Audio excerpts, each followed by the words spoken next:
Čo ťa priviedlo do Popradu? Basketbal. Čo očakávaš od tohto kolektívu, od tejto sezóny? Tak určite od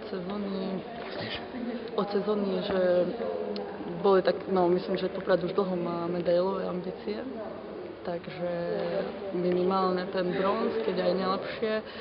A od kolektívu ani neviem, lebo ešte poriadne nie je vyskladaný a myslím, že to ešte ani nikto nevie, ako bude vyzerať naša liga, takže ešte ťažko hodnotiť. Tak ale tej osobné ambície máš aké tú medailu, alebo aká?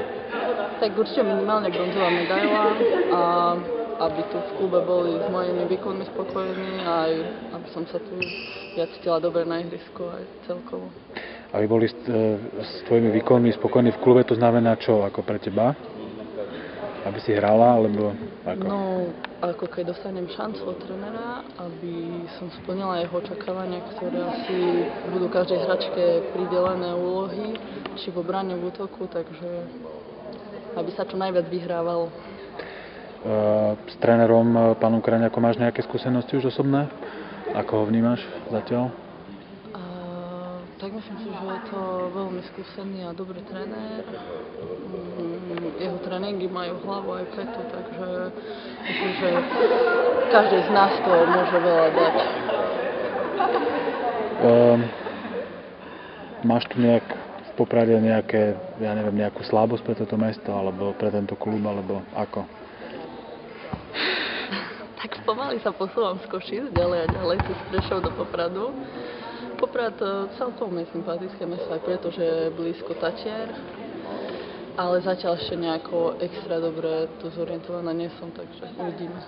Ako vnímaš ten klub vlastne, aký je pohľad zvonka, lebo si tu krátko, ako si doteraz vnímala ako ŽBK, ako aký klub?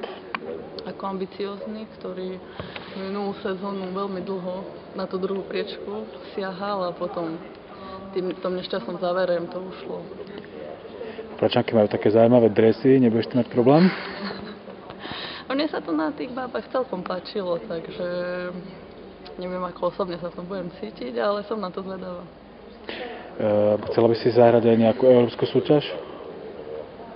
Tak už som si vyskúšala pár zápasov Euroligu a s Prešovom sme minulé roky hrali tú CVL-ku, čo je určite o dosť väčší prínos k našej lige. Takže budem rada, ak sa bude hrať ešte aj niečo iné okrem slovenskej extraligy. Dobre, čiže s akým umiestnením budeš ty osobne spokojná na konci súťaže? Tak myslím, že druhé, tretie miesto, neviem podľa toho, ako sa vyskladajú tie družstva celkovo, ale myslím, že do tretieho miesta by to mohlo byť. Ešte mi povedz také tvoje, čo sa týka basketbalu, silné, slabé stránky? Slabé nemusíš silné povedať. Možno taká agresívna obrana, čo je nepríjemná pre superov. Neviem ani. Slabé? A možno nejaká tá streľba, sem tam viac menej šesky.